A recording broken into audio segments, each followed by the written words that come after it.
right, Evan Ginsberg back with another edition of Evan Ginsberg's Legends TV, joined by Peter Dunphy and these merry band of men. Tell us about Blarney Stew, Peter. Introduce your crew.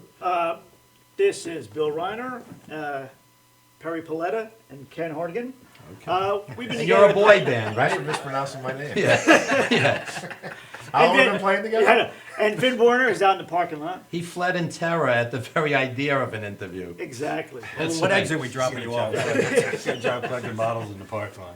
This unit's been together about 5 years now, and we play a blend of traditional Irish music along with some bluegrass, jazz, and a few other different things here and there. We play some classic rock periodically, and we play primarily in the Rockland County area, a little bit down in South Jersey, but we're working on just broadening our audience too. Well, today you're going to play for a worldwide audience. You're going to do a full set at the very end of the show, so we're looking forward to that.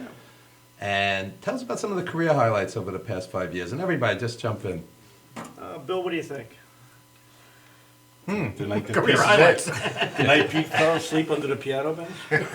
Oh, actually, we were going over some highlights earlier today, and we remembered about 2 years ago we were playing after one of the parades in Pearl River. We were playing a beautiful song, Mr. Bojangles, and right at the key moment, somebody passed out at the bar and fell on the floor. That's beautiful. Which, That's a cracked beautiful the hill. memory. Yeah, cracked That's his for an head. ambulance. Fortunately, It was great. the emergency squad was Not the there. first so, time. Yeah, exactly. Quality at the Been downhill ever since. There you go. Told you he was gonna fall over. So tell us how you guys started. How'd you all come together? There's so many great musicians in this area. How'd you pull this all together? Ken, do you want to fill in? Well, Bill started playing with Pete years and years ago, and one by one we sort of joined in, coalesced as this sort of Irish group. We sort of specialized in sort of Irish folk music and trad music, and I used to play keys for the band, picked up the fiddle. We brought Vin in to play bass. So yeah, Perry. So I know Pete in a previous incarnation when you were playing more Latin-tinged music. That's true. A great musician can play anything, am I correct? Sure, and I can play a lot of things crummy, too. Okay. That's beside the point. I do the best I can. What I've been fortunate enough to be able to play with a lot of great people, these guys here and other people in the area, and really happy that you have this show here. This show brings us back to the old Tonight Show kind of a format where you invite a lot of musicians and a lot of artists, and we're very grateful for this format. We couldn't do this Thank thing you. without Thank you so much. Nice. We have all genres of music on this show, and I'm more an R&B, jazz, and blues guy, to be honest. talking But I about love what you do. I love what you do. Otherwise, we wouldn't have you here. So I think it's very important to have a forum for artists, and the music industry is full of ageism. You always hear about racism, but one of my pet peeves is ageism. I just watched a documentary on Charles Bradley, who's a great R&B singer with Daptone Records. You just saw Sharon Jones, who was Phenomenal. tremendous, phenomenal. Sharon Jones got discovered at 45 or 50. Charles Bradley got discovered at 63. He's touring the world. So, but this is like the same odds as lightning hitting you or hitting lotto. Right. To make it at 63. Why is there so much ageism in this industry? I once pitched a 16-year-old to a major record label. They said, we're looking for 14-year-olds. We want to mold them like Justin Bieber. Sounds creepy. How ridiculous is that? It's creepy. Creepy. They Yeah. probably have to do more work with a younger artist than someone that's seasoned and been around the circuit and played the bars and all the tough rooms and really hone their art, as we've discussed many times. I'm glad you mentioned that, because today you see American Idol and all these, contests on TV. What about the old days when guys would just play in their garage and master their craft and play thousands of gigs in clubs until they were really great? Right, right. They put the time in. Well, the opposite's kind of true now because, a lot of kids don't play bands, so we continue to get lots of work, ironically, because there's not a lot of people playing live music. The younger kids are not really playing that much. And since you mentioned that, I used to book a club in Manhattan for many years, and Pete was there, back at Gizzy's, and in the West Village. And one by one, the live music venues are dying. The rents are obscene, and they can't sustain it. And what happens is it moves from Manhattan to Brooklyn, then Brooklyn the rents skyrocket, and the Right. same scenario happens. Where do you see the future of live music? Well, hopefully it's coming to us. Rockland Lay out the County. sticks. Well, that's a good point. It may have to move further out where the rents are less. You know, the sad thing is that in this, the business aspect of this is that we really can't rely on our playing for our monetary compensation. You know, we all have to have regular jobs, which makes it more difficult for musicians. It's getting to the point where any bar will say, well, I can get Joe Schmo's band in here for $100. Right. You know, and we're a great band, great artists, and we put the time in, and so a lot of times we say either you say, well, then we're not going to take the gig. Then you sit at home on a Saturday night, or you say, well, you know what, we'd like to play, so we'll do the gig for 150 or whatever. You have to sort of justify it, and it really takes its toll on being an artist. And once again, like I said, we all have to have our regular day jobs. Okay. I only know of very few people that do music full time. Right. It's brutally tough. Yeah. As a club booker, I was the man in the middle. I was booking the musicians, and I, of course, was dealing with the club owners. So I would see things from both points of view. Okay, the musicians would stroll in, and they go, it's not my job to promote, it's the club's job to promote. And they'd be playing in front of a room full of appreciative empty chairs. So the club owner would be like, don't book these guys, they're not drawing. These guys are thinking it's not my job to do the promotion. What's your take on the economics of it all? Because they're saying, well, how am I going to pay a band $500 or $1,000 or whatever the case may be if they're not drawing? I mean, there are two sides to every story. What's your take on that? Well, it seems that, you know, a lot of the band, it is our responsibility to bring people in, and that's why we have, and especially nowadays with so many tools at our hands to be able to market stuff, whether it's Facebook, which, by the way, we do have a Facebook page and a website. Yeah, at the end of the interview, we'll plug everything. So all that stuff is at our hands, and we can't just say to one person, oh, you're going to come out and see my band Saturday night. You've got to tell as many people. That will never go away. That either that word of mouth or the fact that you rely on so many people. You can be the greatest person. You can be Paul McCartney in your basement, but you still have to tell people that you're performing somewhere. See, what I find with many musicians, I'll see on Facebook, by the way, I'm playing tonight at 8. And that's their idea of publicity. Right.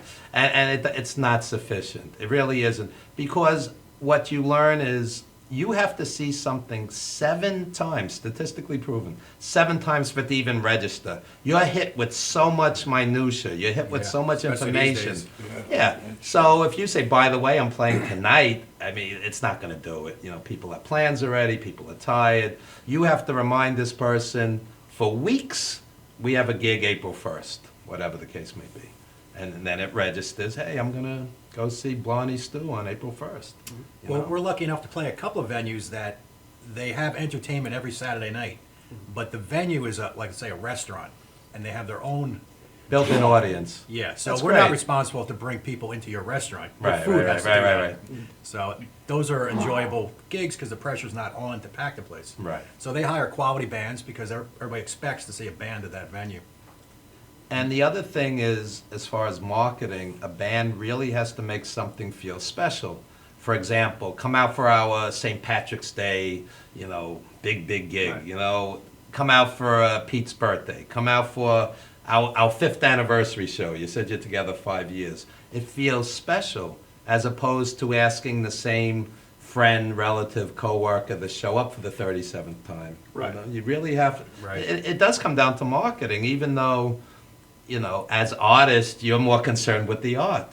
But The funny thing about our situation now, and a lot of musicians, is our age, and we're all in the same age group, if you will, 50, 60. Mid-30s. mid-30s, right? That we now have a lot more responsibilities, and it's not as easy to go out on a Saturday night. You know, people have families and things like that, and it's much more difficult, and you can't expect everybody to come out every Saturday night to see your band. Right. And you have to understand it, and you have to be accepting that's just the way life is. Okay. Absolutely true. Absolutely true. I think, on the other hand, again, there's always two sides to a story. a friend, a relative, a coworker who never ever comes out. I mean, come on. I've had people who are so supportive, who are always there, and I've had people who have never come out. They just don't get it. They don't get it. You're artist, and you need an audience. Come out once. Come out twice. I mean, do you find this also? You know, people like that, I really don't waste my breath with. I'll try it, and I'll say, oh, by the way, we're here again. And you can usually tell by their reaction, whether they seem like they're going to come. And like I said, I mean, after the first or second time, then I don't bother. I'd rather put the energy towards something or someone that is going to come out and I mean, appreciate it. is the appeal to sit on your couch every night of your life in front of the same TV? I mean, wouldn't you want to be out hearing great musicians with nice people? And, I think that's what it is. That a lot of people are just too comfortable with the way things are in the world right now. Not trying to get to be down or anything like that. But people find that security of just staying home in their bathroom watching the boob A tube. lot of good TV on too now. Yeah. I mean, I could almost understand you have a giant TV and the movie that's in the theater will be on that Yeah. TV in 3, 4, 5 months. I could kind of get that. But that is not the same experience as hearing great live music Right. and being There you part go. of something. Yeah. I could go to music every night of the week. I never get bored. I mean, Right. assuming the band is worth And you don't seeing. have to come out for the whole 5 hours we're there. Just come out for an hour. Have a drink or, watch a set. Absolutely. Everybody should. And recently, I went to see our own Tommy Ma, who's the co-owner of Madhouse and who's working on this show today.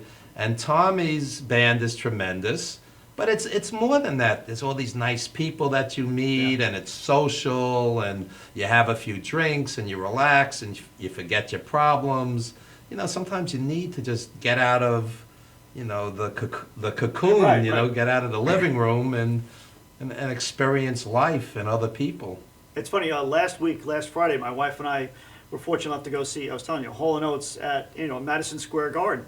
And we made a night out of the whole thing. We went to Hoboken, went to dinner, took the path over, and just had a really nice time. And as we're saying, every once in a while you have to sort of break the chains of that security and just live life, experience it, and go out there, especially because we're so close to New York City, the mecca of all the... And you, as a musician, I'm sure you were incredibly surprised at how great Sharon Jones was. You don't expect that from an opening act. No, and to tell you, I didn't know who she was until she had said what some of her experiences were. She blew me away. And then when you told me how old she was and her situations, I was floored. She just put on a phenomenal show from the word go to the word end. That's old school James Brown, Otis exactly. Redding, Sam and Dave, showman R&B. Yeah. Unbelievable. Great Sharon Jones. So guys, since we're talking about that, tell us about some of your musical influences. Pete? I'll tell you, my biggest influence as a drummer was, or has been, Russ Kunkel. Russ Kunkel I was have no idea who that is. You'll know who he is because Russ Kunkel is the studio musician who's played on James Taylor, Jackson Browne, Carole King, Okay. all that, that West Coast rock stuff and all that singer-songwriter stuff. Listening to him and all the songs that he's played on just put it into me just to sort of accompany the musicians and the singer, the song, and just, I do my fills very subtly where I need to do it, but I just keep the time and let the singer-songwriter or the other musicians who are much better than me do their solos and stuff. That's the way I play. I'm going to tell you some of my favorite drummers. Art Blakey, the great Art Blakey, Max Roach, Okay. Ginger Baker. Ginger Baker could play anything. He moved in with Fela in Africa. He was playing Afro pop. Ginger Baker from Cream. He could play anything. Tony Williams. The great Tony Williams. The great Tony Williams. Philly Joe Jones, a little more obscure but tremendous. So I have a question for you as a drummer. I've had this discussion before. The snare is on 2 and 4. Yeah. By the way, James Brown's Funky Drummer, that song is kind of the DNA of hip-hop. It's Right. been on thousands of hip-hop numbers, but that's besides the point. Here's my big question. Ringo Starr. Can you mention this guy in the same breath as a Max Roach? Of course. Really? To my opinion, I mean, technically he's very easy. He doesn't do anything flamboyant. He's not a Neil Peart from Rush, but it's what he brings to the table. If it wasn't for Ringo Starr, you would not have had the success that the Beatles had. And I've said this, I've had this argument with many people that you couldn't have put Charlie Watts in any other group. You wouldn't have had the success. Charlie of- Watts plays jazz. Charlie Watts is serious. But Yeah. but you don't hear that jazz, like that's not on many radio stations, at least I don't. Right, right. You can't take those components and put them in any other configuration and have the success. Buddy Rich was tremendous. Buddy Rich, fortunately I saw him years ago at the Bergen Mall. He was playing outside with some jazz orchestra, and I was actually kind of taken by surprise when he yelled at somebody in the audience. But then I later learned that he is kind of a He was volatile. quite Yeah. volatile. There's a number of famous audio snippets of him yelling at the bands and stuff like that. But a phenomenal player. I once saw a show. Buddy Rich, Ella Fitzgerald, Joe Williams, and Count Basie. How's Wow. that? How's that? One show. One show. Etched in my memory forever. I once saw Art Blakey. People were dancing in the aisles. And it was all instrumental. There was no singers, just dancing in the aisles. Art Blakey was unbelievable. Art Blakey brought in Wynton Marsalis and Branford Marsalis. Tremendous, tremendous. So guys, what about your favorite musicians, influences? Neil Young's probably my favorite. Yeah, okay. Yeah, I like him Okay. a lot. Yeah, great songwriter. Anybody else? John Entwistle from The Who. All right. I like him. Okay. Yeah, those two keep me busy. Yeah. Neil Young's still out there? Oh, yeah. Still doing it? Yeah. A lot of musicians are never going to retire. Do you know Chuck Berry still plays? He's like he's like pushing 90.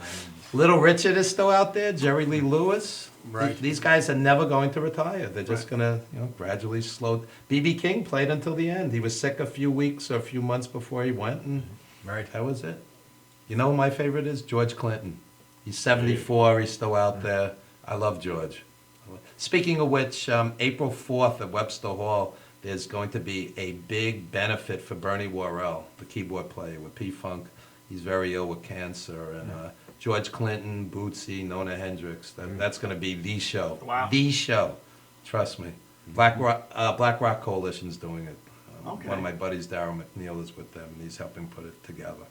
And favorite musicians? I tend to gravitate towards guitar players. So everybody from Robert, Wes Montgomery. Yeah, Wes, of course. Everybody from Robert Johnson to Bill Frisell was a big. Django Reinhardt. All those guys. Name them all. So I don't mean to put words in your mouth. So who else do you like? Just really, I listen to a lot of jazz. So a lot of jazz guitar players. The big ones. Jim Hall. It's a big favorite of mine. Plus a lot of blues players.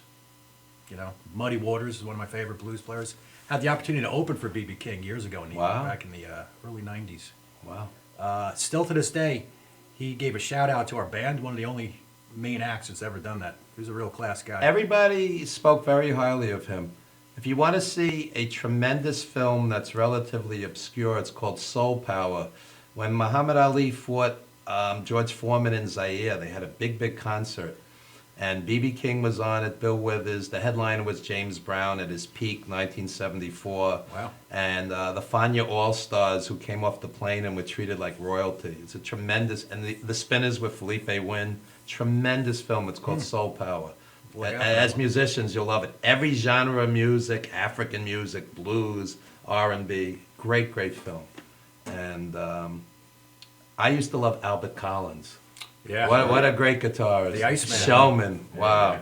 Wow. He He would used go right the in. quad reverb. That was his signature amp. That Yeah. big. Oh, okay. And Yeah, to one this of my day, favorite. I love Buddy Guy. I mean, Love Buddy Guy. yeah, Buddy Guy. I saw the other week at they had a Lead Belly festival at Carnegie Hall. He's 78, and the guy's still great. Yeah. He's still great. Johnny Winters. Oh yeah, Johnny Winters. Yeah, Right. I saw Johnny live. Buddy Guy's always had like a younger guitar player with him. He's always trying to bring somebody along. Yeah. And pass on the tradition. So he's always been cool that way. Yeah. Buddy Guy is just a real showman. I like showman.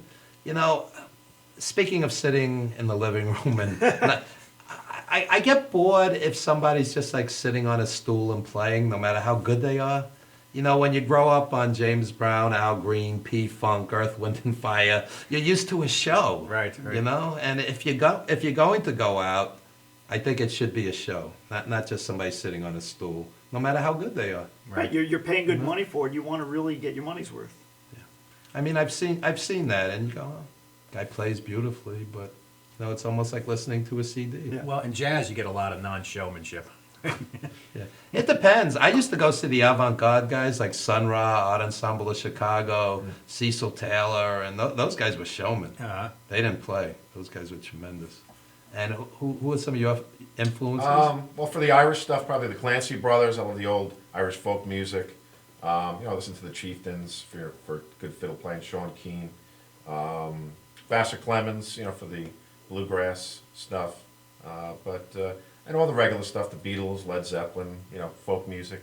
Bob Dylan, Okay. So Spinal Tap. Spinal Tap. Spinal Tap. I had an Irish rapper on a couple of months ago, and that's a whole genre in and of itself. Wow. Irish rap, House of Pain, guys like that. Sure, right. You ever listen to any of that? Sure, yeah. So, as virtuoso musicians, what's your take on hip hop? Like it. Good, Yeah. good. Open Still to going. everything. Still going. We Some of it. Like any music. Like, oh yeah. A lot of the commercial stuff is crap, but we regularly have indie hip hop artists on, and you've played with some Yeah, of them, yeah. and some of these guys are tremendous, and they have a lot to say, and it's almost refreshing to hear guys who aren't kids saying, I respect that, as opposed to, oh, rap is crap. One thing that gets me crazy on Facebook, crazy, they'll have these nostalgic music pages, music of the 70s, music of the 80s. Inevitably, they're going, there's no good music anymore. There hasn't been any good music since the Beatles. I'm like, what are you, tone deaf? Right. But You know, every I mean- generation looks back and says, older music's better, current music's bad. So, once you get into like an older Look. mindset, you reject anything that's new and current. Absolutely. Look, I could say the R&B of the 60s and 70s overall is superior to what's out there today, but you cannot make blanket statements like there's no good music Yeah, anymore. of course That's an insult to all the great musicians. There's a lot of great music out there these days. It might not be played on popular radio stations, but there's tons of great music. I think there's Exactly. more today than there's ever been. Right, Yeah, right. oh, definitely. Absolutely. Today, you have this phenomena where for a very reasonable amount of money, you could have a studio in your apartment. You could record yourself. Right. There's many, many, many great artists out there who aren't getting heard like they should. And to say there's been no good music since the Beatles broke up in 1970, you sound like a dinosaur. You're embracing being narrow-minded. Right. I never respect that. I get into arguments with people my age. I'm like, you're wrong. You're just wrong. I'll rattle off 25 artists that are brilliant, just off the top of my head, that are commercial artists that are brilliant. Forget the indie artists. There's hundreds of great indie artists, maybe Right. thousands. Yeah. Right. I think So- part of the problem is that where the commercialism, obviously the ones that make or sell more money, sell more units, they get more exposure. So if you don't really explore what else is out there, you're going to say, whomever, XYZ, well, they're the hottest act right now, but it's not my cup of tea, so I'll stick with what I like. I like James Taylor, or I like something, from what I grew up with. That's part of the problem, is that the money that's behind some of these artists, they're the ones that are out there in the forefront.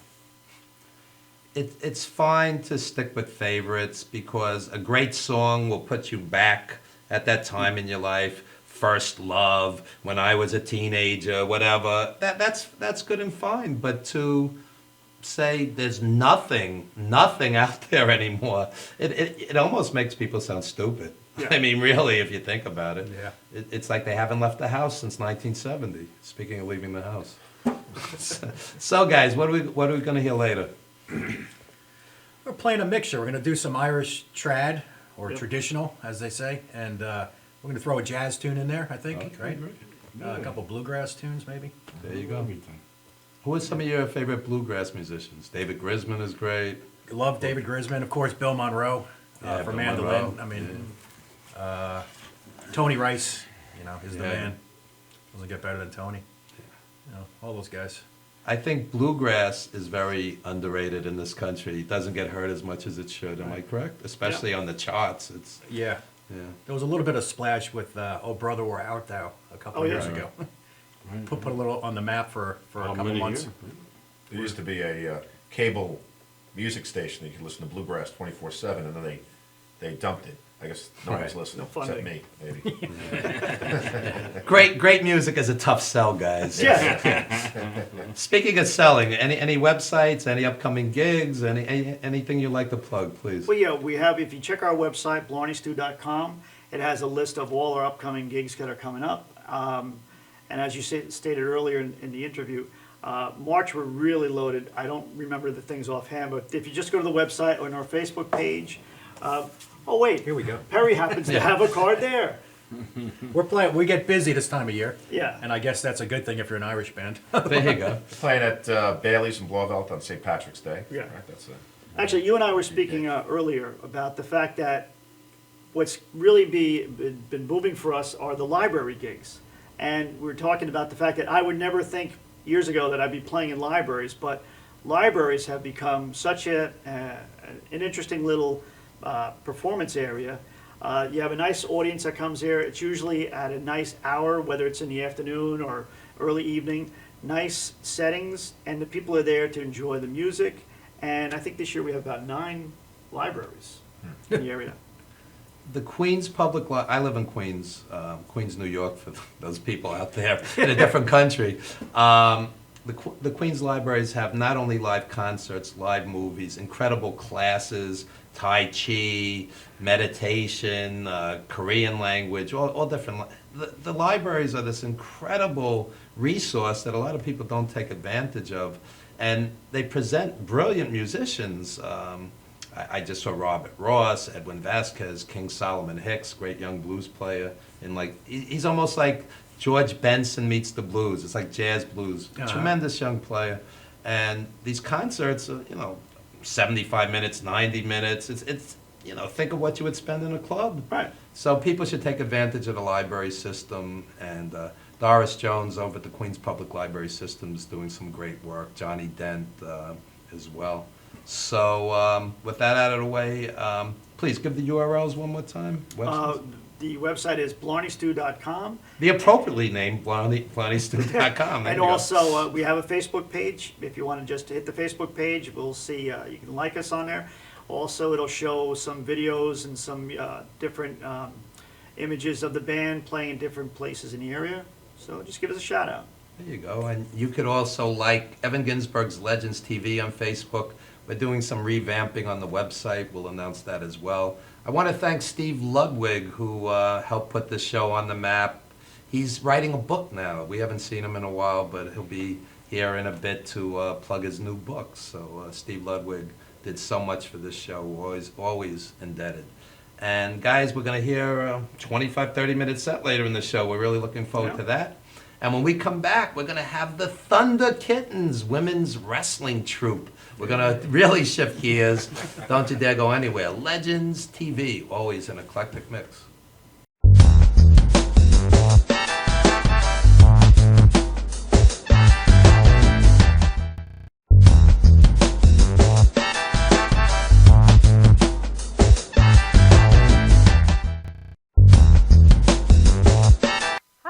I'm going to do a live commercial. Hi, I'm Renee Marie, the president and founder of Renee Marie's Language of Love Foundation. I would like to personally invite you to our second annual telethon held right here on Madhouse TV. Did you know that nearly 80% of strokes could be prevented? By knowing the signs and getting to the hospital within a 4.5-hour window, you could save your life or someone's you love life or anyone's life. Strokes do not discriminate who it affects and at what time. A stroke can happen at any time and play a huge impact in your life. Do you know what aphasia is? It is a result of a stroke or brain injury, which affects the ability to speak and communicate. Think about how you would feel if you cannot express yourself, even in the simplest forms. I am blessed to say that I am a stroke survivor and can humbly speak of the experience of how it feels to express myself, to not be able to express myself, and not to understand. It is devastating. Please join us on March 20th, 2016 on Madhouse TV for a Language of Love telethon, which supports strokes and aphasia. You can visit our website at www.languageoflovetelethon.org. Together, we are lifting our voices and changing the face of strokes and aphasia around locally and around the globe. God bless you, and I'll see you on Madhouse TV on March 20th, 2016. God bless everybody. Ciao.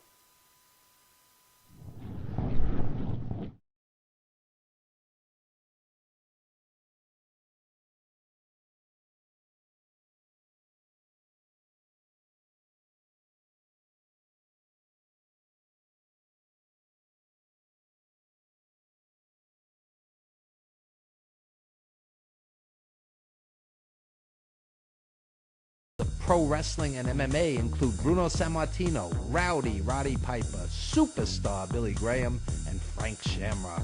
Co-hosted by renowned journalist Dr. Mike Lano, Legends Radio is heard Wednesdays 7 p.m. to 9:20 p.m. Eastern Standard. We are archived 24/7 with hundreds of hours of classic interviews.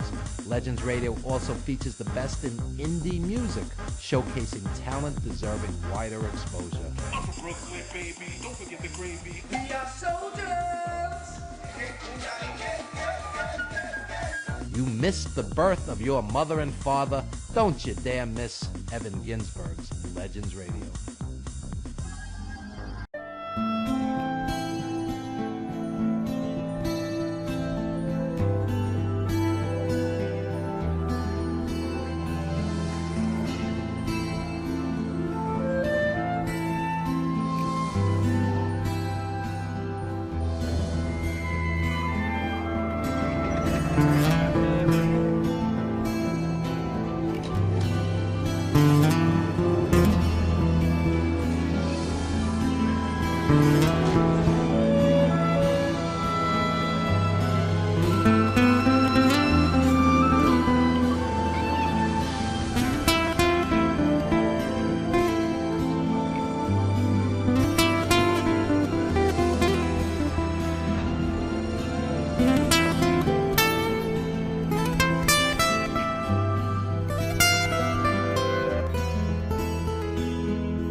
Evan Ginsberg back with Legends TV. Yours truly, the associate producer of the film The Wrestler with Mickey Rourke.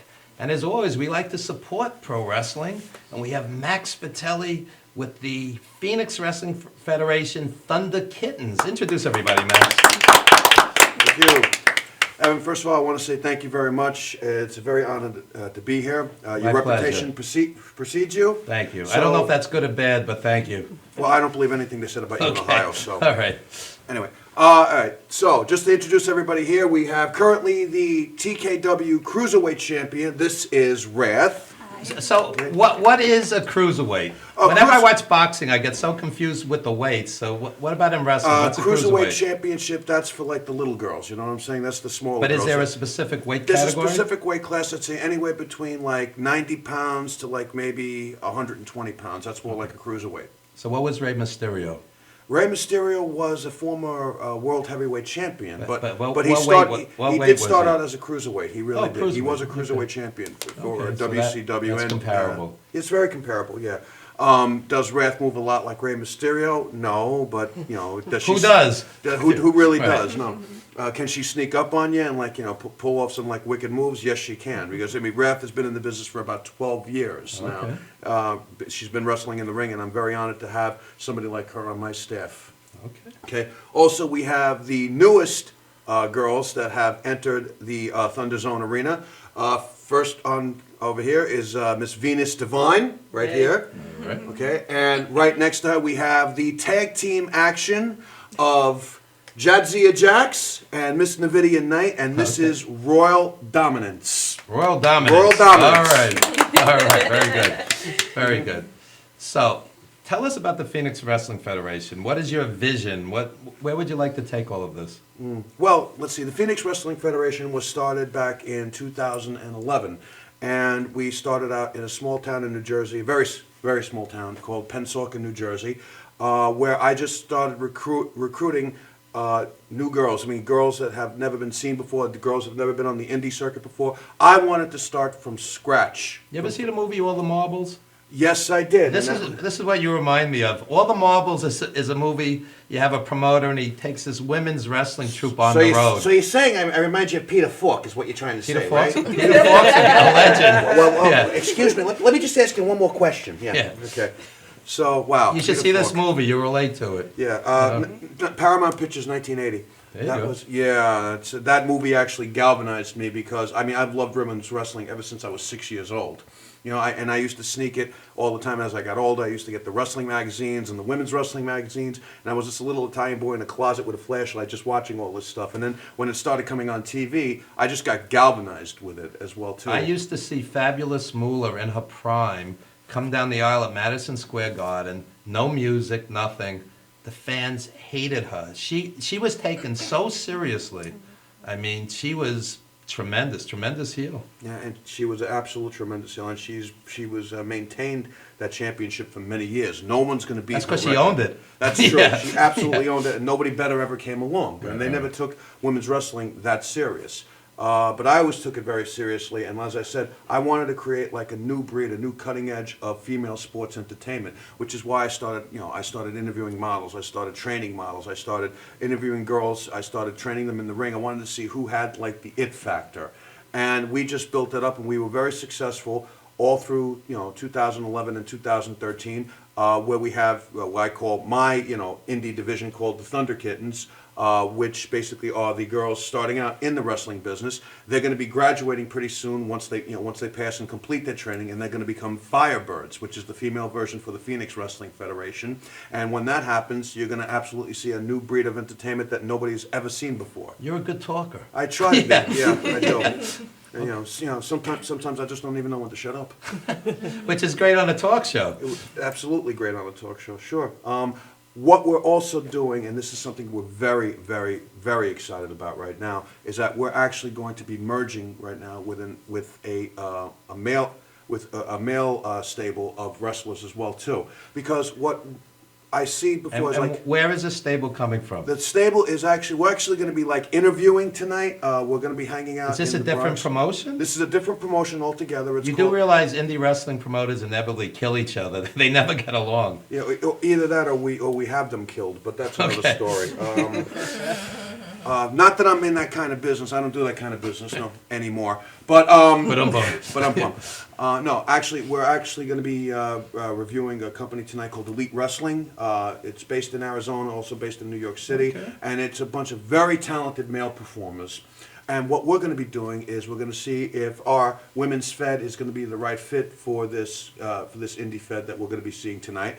Because what we're also going to be doing is once Phoenix Wrestling finds a home, we're actually going to have the first indie promotion out there that has featured intergender matches, that it has featured equality on the matches. And what I mean by that is usually when you go to an indie show or you go to a wrestling show, there's like maybe one female match and like 6 other guy matches. Well, Right. this is something that's You're gonna gonna flip it. We're going to completely flip this. For as many guy matches as we're going to have as many girl matches. So it's going to be equal time, it's going to be equal camera time, it's going to be equal spotlight time for the girls and for the guys as well too. So if we have 4 guy matches, we're going to have 4 girl matches as well. No indie promotion has done that before, and when they find out they're going to be doing this, they're going to try to steal my idea again like you guys always do. This is 11 in the morning. You're hyped. Yeah. 4 cups of coffee. There you go. I have a big question. Okay. Like I marrying you. said, I grew up on Moolah. I grew up when the women did not have to look like Playboy models. I would rather see a Sarah Del Rey who is a great wrestler than a pinup who can't wrestle. I'm watching wrestling to see wrestling. What's your take on this? I'm throwing it out to everybody. Wrath, go on. Well, as a 5'2" multicolored hair person, I agree. Like, people look at me and they're like, wait, you can wrestle, but you're not one of those really pretty girls. And I'm like, yeah, but I can kick your ass. It's nice.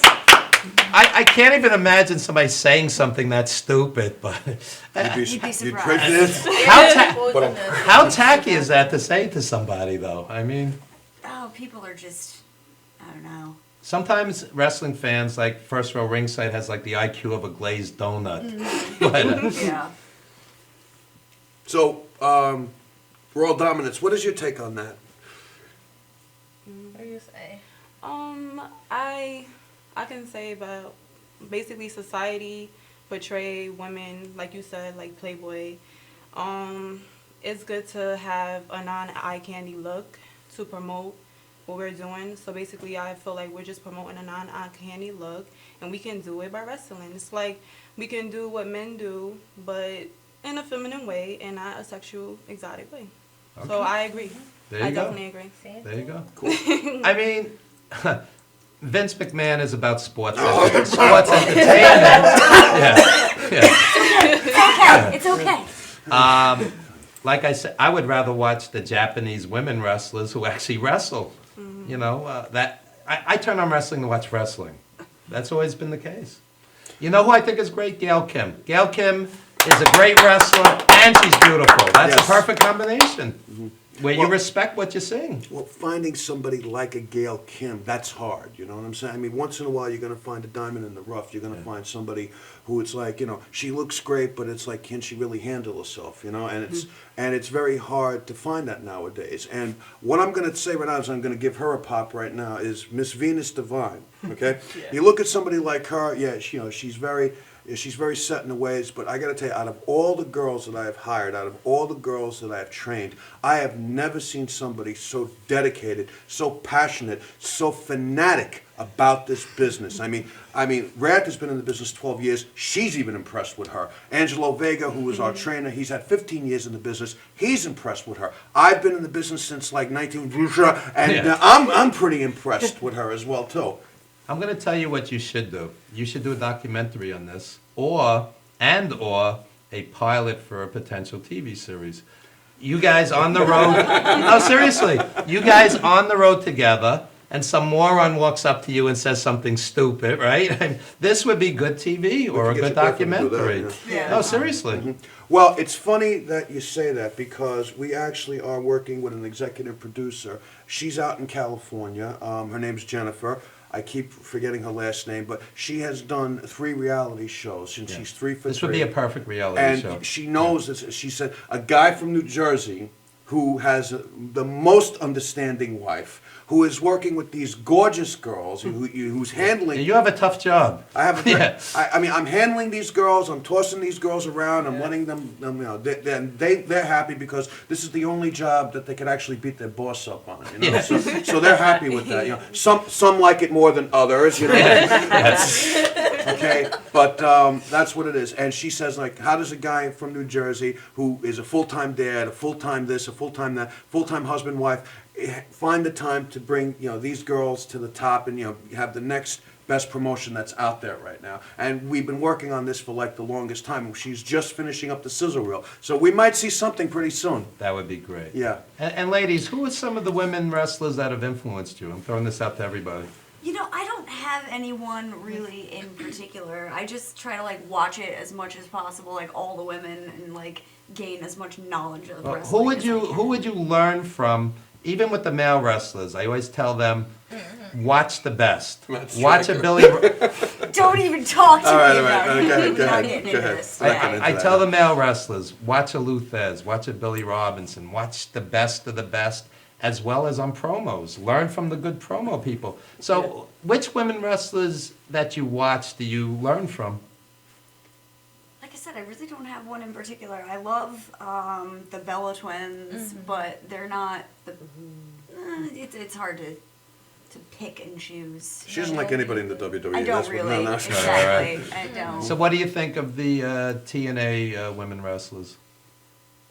I mean, they're okay. I mean, the women on TV, we need something better. Like I said, we've got all these pretty girls that really can't wrestle very for the well. most part. Yeah. So, like, until I see something better, I'll just watch the guys. There you go. Okay. Venus, I know you're going to answer this question beautifully. Go ahead. Yeah, like my top 5 divas that influenced me were like the Fabulous Moolah, for instance, and Wendy Richter. Okay. And Nice. like during the Attitude Era, like my favorites were like Lita.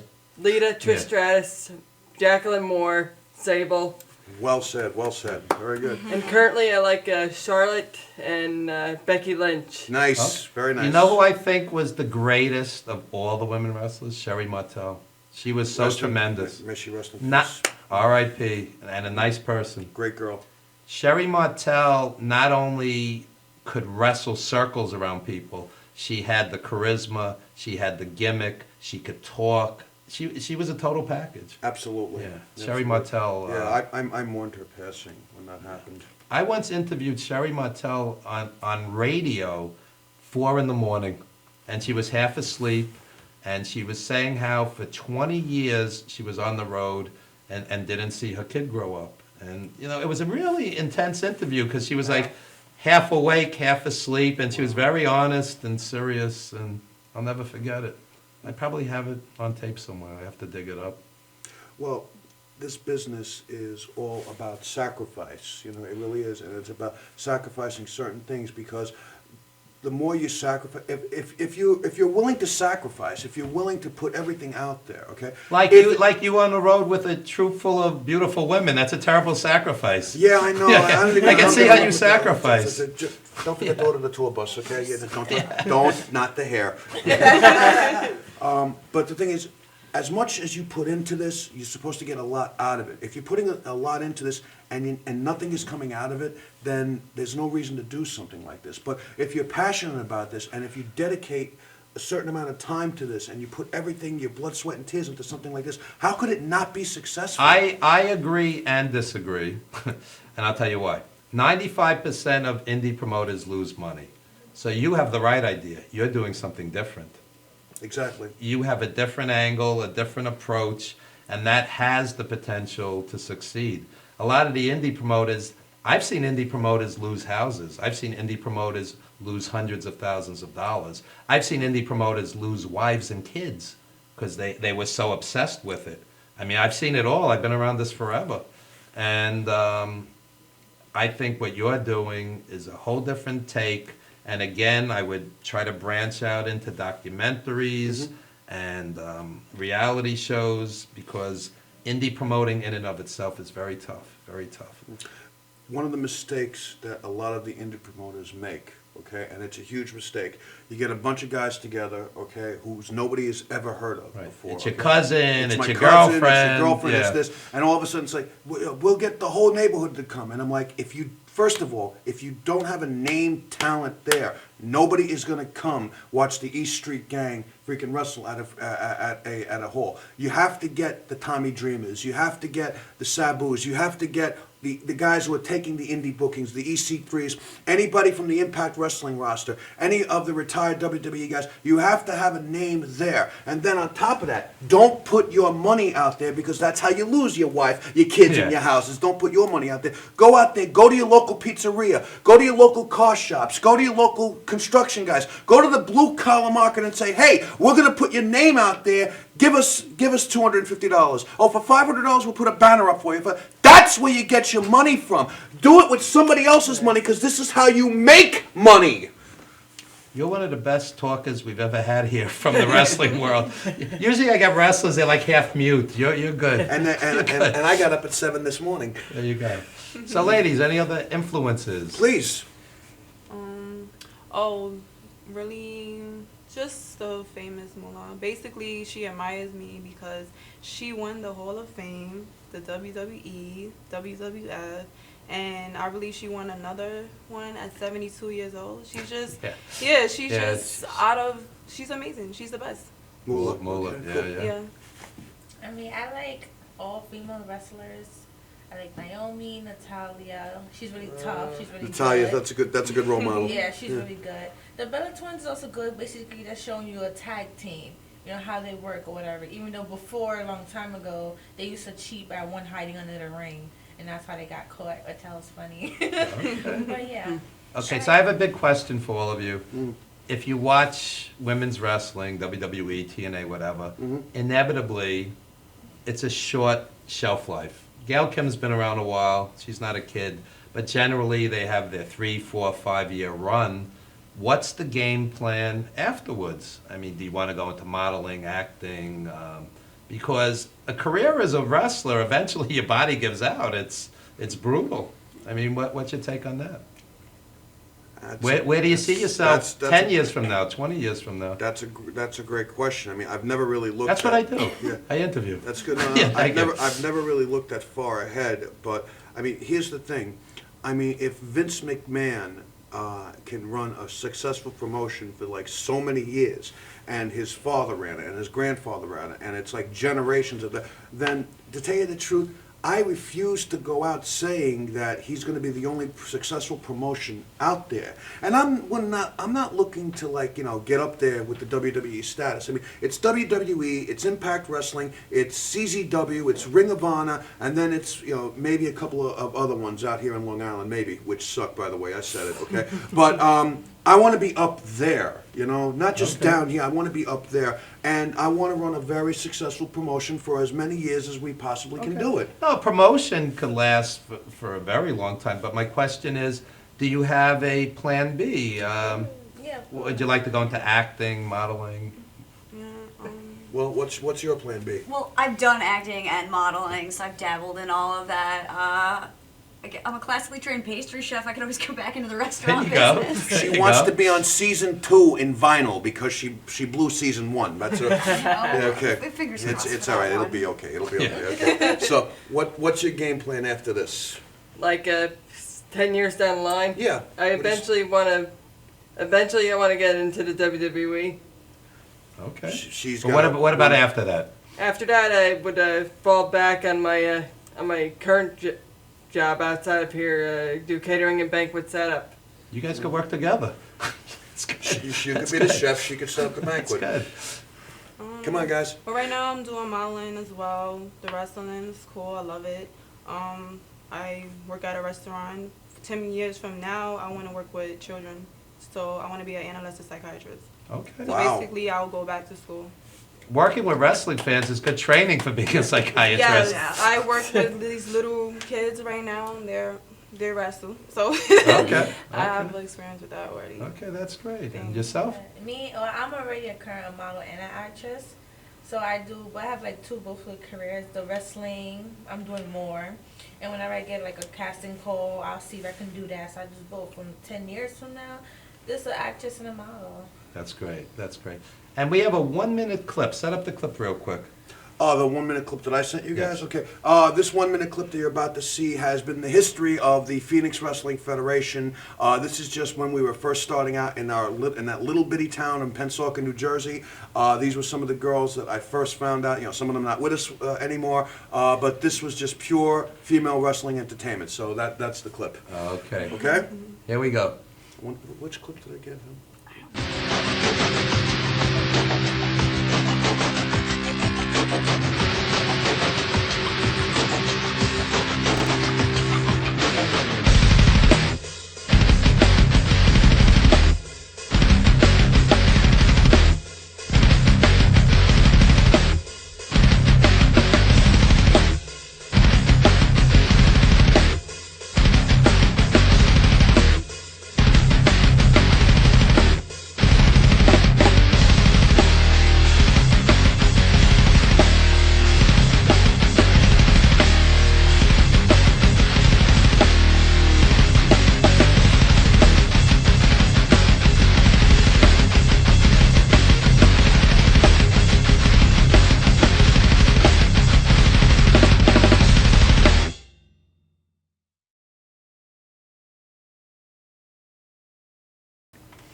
All right. That was great. And folks, speaking of wrestling, yours truly will be at the WrestleCon at WrestleMania weekend in Dallas, Texas, with Tito Santana, Greg Valentine, and Mr. Wonderful Paul Orndorff. And come by and say hello. He certainly is. He'll be sitting next to me. So we only book live guys. Okay. So anyway, Max, Plug the website. Any upcoming gigs? Anything you want to plug? Okay, yes, the website could be found at thunder-kittens.com to see all these beautiful ladies. And our plug for this weekend, tonight, in the Bronx, a rumble in the Bronx of our own. We are going to be at the Bronco Dario Training Fitness Center at 1123 Close Avenue. That's 1123 Close Avenue. Tonight at 6 o'clock, where the Elite Wrestling Federation is going to be announcing the return of the Phoenix Wrestling Federation in the Bronx tonight. We are going to be there. Everybody get down there. It's going to be absolutely fantastic. You missed the birth of your mother and father. Don't miss this. Anyway, ladies, you want to plug anything real quick? Facebook, website? Go like my page on Facebook, Wrath. Come on, I'm like this close to 600 likes. This close. And for the wrestling fans who can't spell, that's W-R-A-T-H. W-R-A-T-H. There you go. There you go. That's right. Whatever. Okay. Also, Venus Divine is also on Facebook. You plug her page as well too. This woman got 250 likes in 1 week. This woman right here. Okay, and also Nvidia Knight and Jadzia Jax both have their Facebook pages as well. Real quick, spell that which one? Spell both their names. Jadzia is Jadzia, Jax Dakks, and Nvidia Nividia Knight, as night with the horse, not night at night. Night with the horse. There you go. Okay. Folks, it's been a pleasure. We have to have you all back. Please. This was a lot of fun, Mm-hmm. And when we come back, we're going to have Blarney Stew live in studio. So don't you dare go anywhere. More of Legends TV when we come back. Galaxy Luxury Coach is a full-service limousine and party bus company. Family-owned and operated, we are an industry leader with over 25 years of experience in providing best-in-class luxury transportation for your special event. Whether it's your precious wedding day, an all-day wine tour out east, your high school prom, that special birthday, or just an amazing night on the town, our professional chauffeurs stand ready to ensure your special event is truly special. Galaxy Luxury Coach has one of the largest and modern party bus fleets in the New York area. Our party buses are simply nightclubs on wheels. Concert sound systems, light shows, lasers and strobes, multicolor LED lighting brilliantly lights your party bus inside and out. For corporate and more laid-back events, we will cater to your specific needs and requests. What sets Galaxy aside from all others in the luxury transportation industry is our attention to detail in customizing our services to your special event.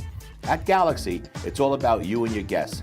Galaxy customers return time and time again because they know they can trust Galaxy to help deliver those lifetime memorable moments. Step aboard and let your Galaxy experience begin.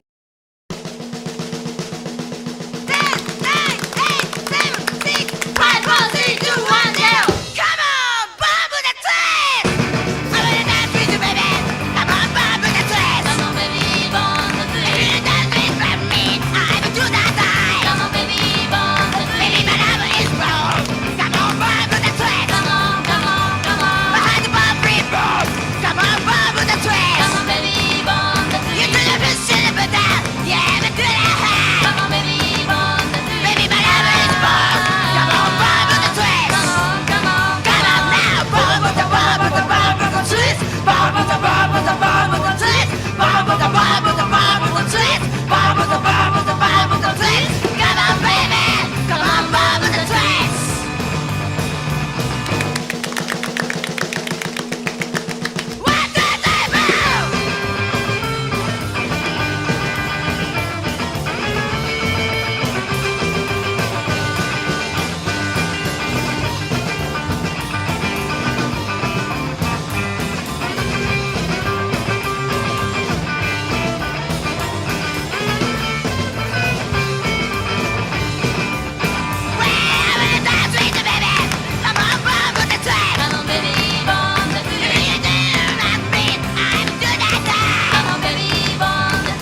race to be the greatest MC in history. There will never be an MC greater than me. And right about now, the only place for you to be is with the one and only Madhouse TV. You are the man.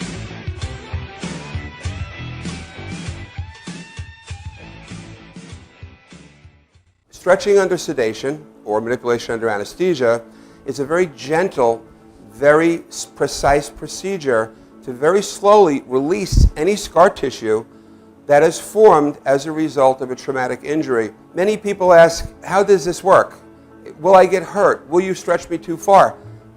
We only stretch the body part to its normal range of motion. After completing the post-MUA rehabilitation program, it's very common that our patients say to us, hey, I can play ball with my kid again. Hey, I can bowl again. Hey, I can enjoy hiking again. This is what makes it rewarding to us as practitioners.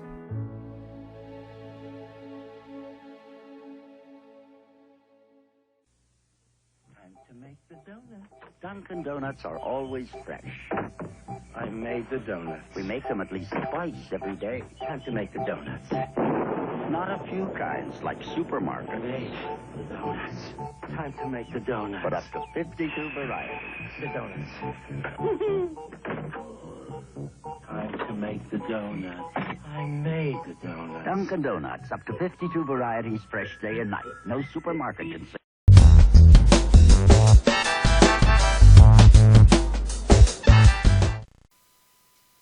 Ladies and gentlemen, for your viewing pleasure, Blarney Stew.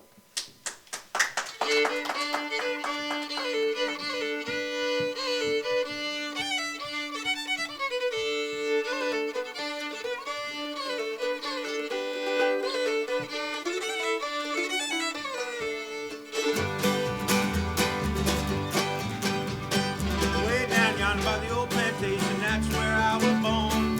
I used to think that all creation huddled in the corn. Then I worked and then I'd sing so happy all the day. Angelina Baker come and stole my heart away. Angelina Baker's gone. She left me here to weep a tear and beat on the old jawbone.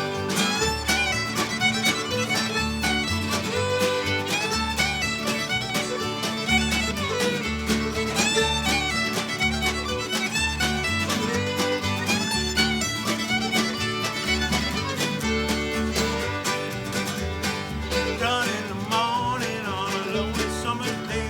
I asked for Angelina, but they said she gone away. I don't know where to find her, 'cause I don't know where she gone. I don't have to weep a tear, 'cause Angelina's gone. Angelina Baker's gone. She left me here to weep a tear and beat on the old jawbone.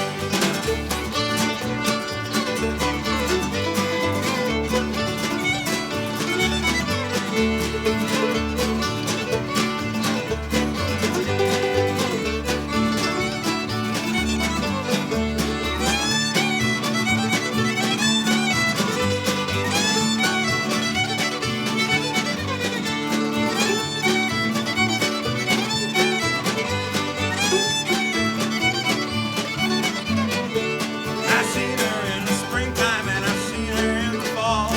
Seen her in the cornfield and I seen her at the ball. Every time I seen her, she was smiling like the sun.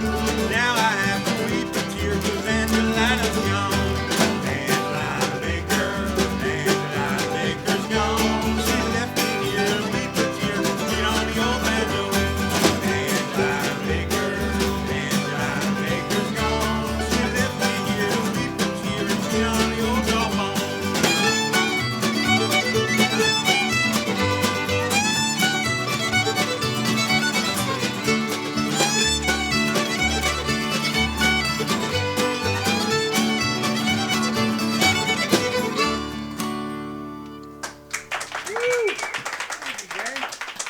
All awesome?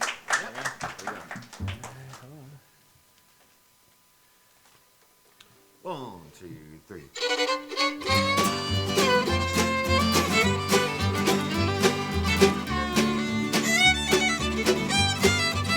Down that long, lonesome highway, as far as I can go till I don't stay alone. Can't go home 'cause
I can see. I wish I had his back again. I guess I can. So here I go again down that long, lonesome highway, as far as I can go till I outrun your memory.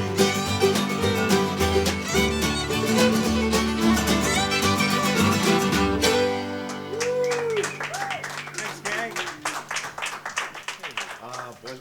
Boys of Blue Hill, that's us. Here we go.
Sale? Sure, man. Need a second? Read your blowout on the mandolin. There's something called Drunken Sailor. So that was coming up Irish for you. music we just heard. You want to mention the Penguin Plunge? Oh, yeah. Penguin Plunge, March 6th, up in Rockland County. What time is that? That's at 12 until 2, I believe. 12 to 2. I believe he's correct. It's a benefit for a good cause. Yes. Penguin Plunge Foundation. Yeah. O'Malley's Nyack, When is that happening? Friday. No, it's the 20th, Yeah. Sunday. Right, is that Sunday? No, that's somewhere else.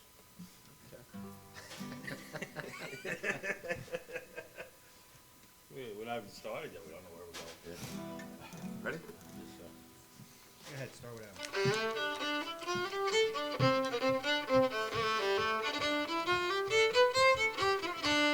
Hooray, up she rises, hooray, up she rises, hooray, up she rises early in the morning. What do you do with a drunken sailor? What do you do with a drunken sailor? What do you do with a drunken sailor early in the morning? Put him in a longboat till he's sober, put him in a longboat till he's sober, in a longboat till he's sober early in the morning. Hooray, up she rises, hooray, up she rises, hooray, up she rises early in the morning.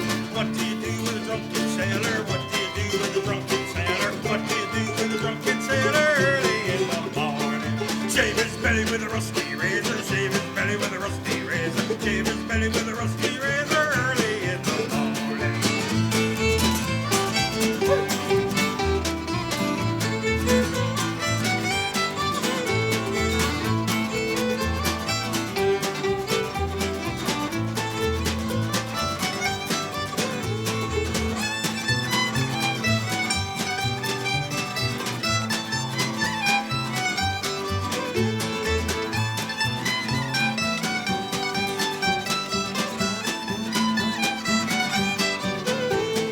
Hooray, up she rises, hooray, up she rises, hooray, up she rises early in the morning. What do you do with a drunken fiddler? What do you do with a drunken fiddler? What do you do with a drunken fiddler early in the morning? Take him down south, let Charlie fix him. Take him down south, let Charlie fix him. Take him down south, let Charlie fix him early in the morning.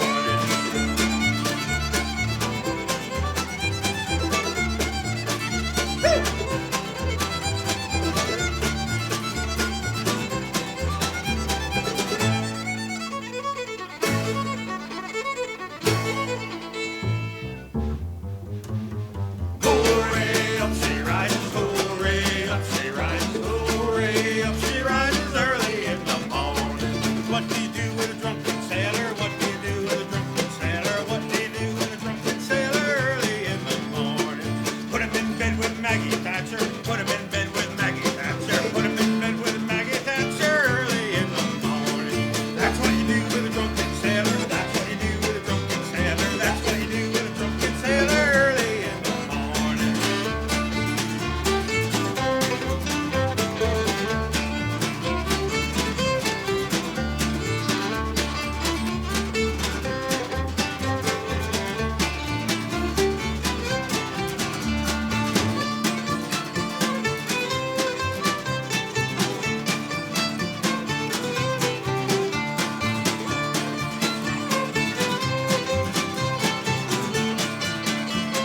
Early in the morning.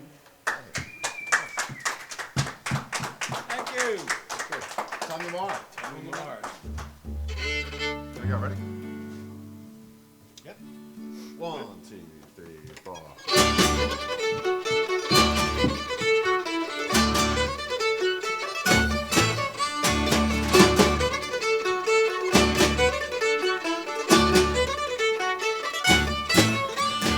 Tell me, Ma, when I go home, boys won't leave the girls alone. Pull my hair, stole my comb, but that's alright till I go home. She is handsome, she is pretty, she's the belle of Belfast City. She's courting 1, 2, 3, please me,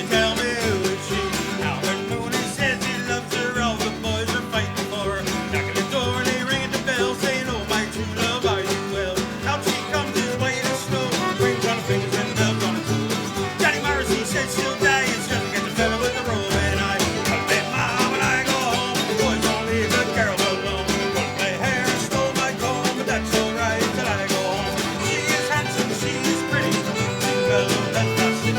She's courting 1, 2, 3, please you tell me who is she?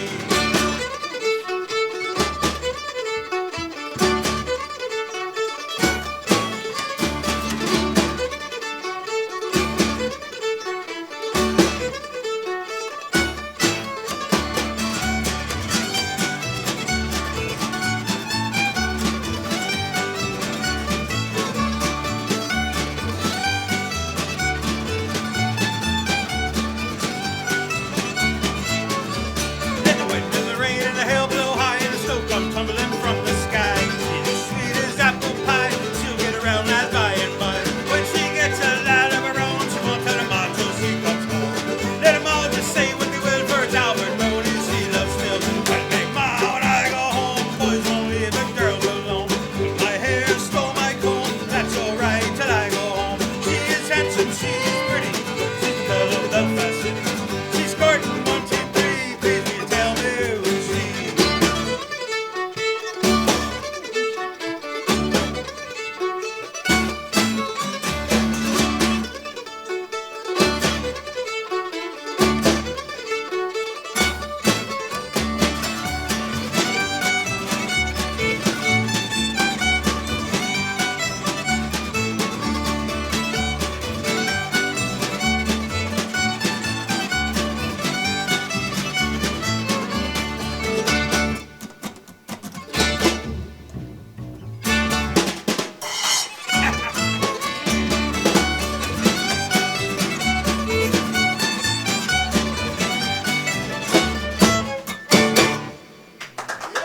Hey.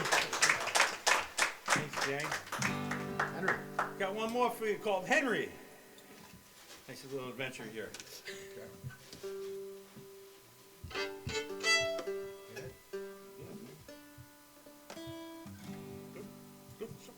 Templeton.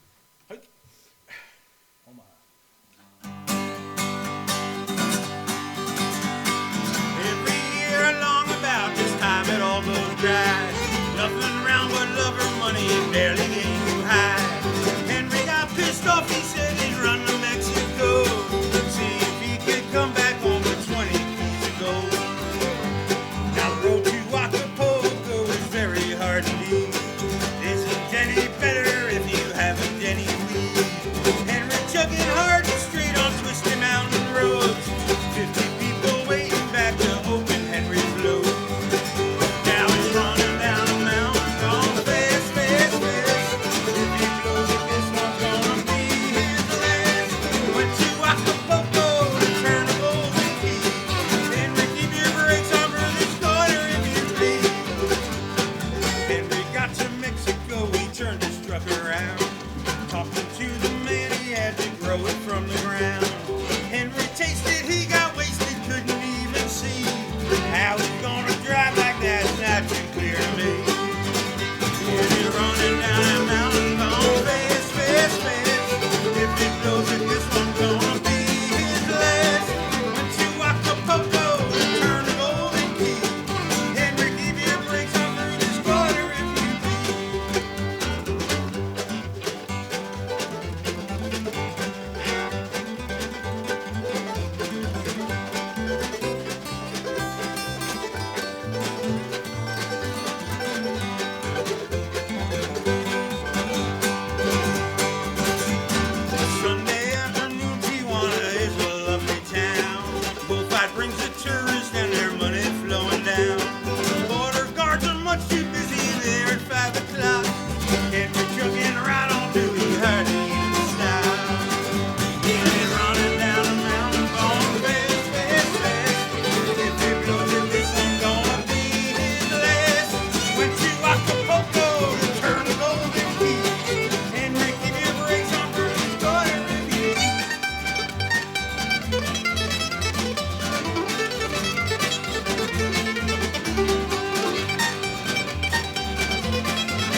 sure you go see us at www.blarneystew.com, and we have time for one more. How about we do Start the County Down? Excellent idea. Good Oh, idea. here we go, ready?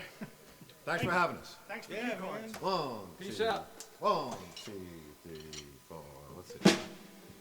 I start. 1, 2, 3, 4.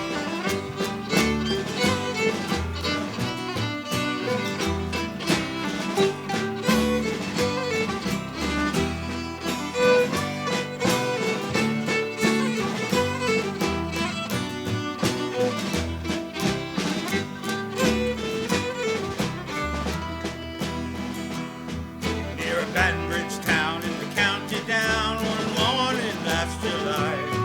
From a boring green came a sweet Colleen, and she smiled as she passed me by. She looked so sweet from her two bare feet to the sheen of her nut brown hair. Such a coaxing elf, sure I shook myself to see if I was really there. From Bantry to Bay to Derry came from Galway to Dublin town. No maid I've seen like the brown Colleen that I met in the county down.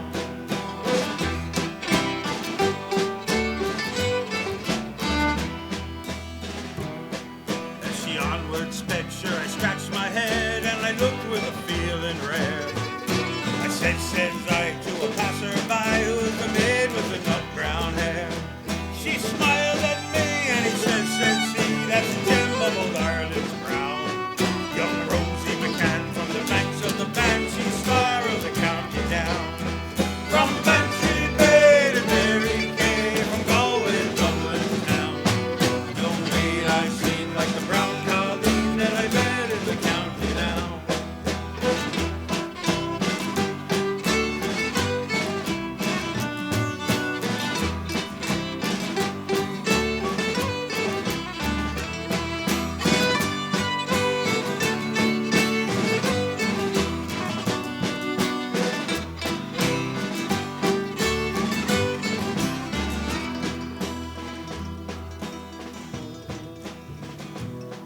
At the harvest fair, she'll be surely there, and I'll dress in my Sunday clothes, with my shoes shone bright and my hat cocked right for a smile from my nut brown rose. No pipe I'll smoke, no horse I'll yoke, till my plough's a rust-colored brown, till a smiling bride by my own fireside sits the star of the county down. From Bantry Bay to Derry Quay, from Galway to Dublin town. No maid I've seen like the brown Colleen that I met in the county down. From Bantry Bay to Derry Quay, and from Galway to Dublin town. No maid I've seen like the brown Colleen that I met in the county down.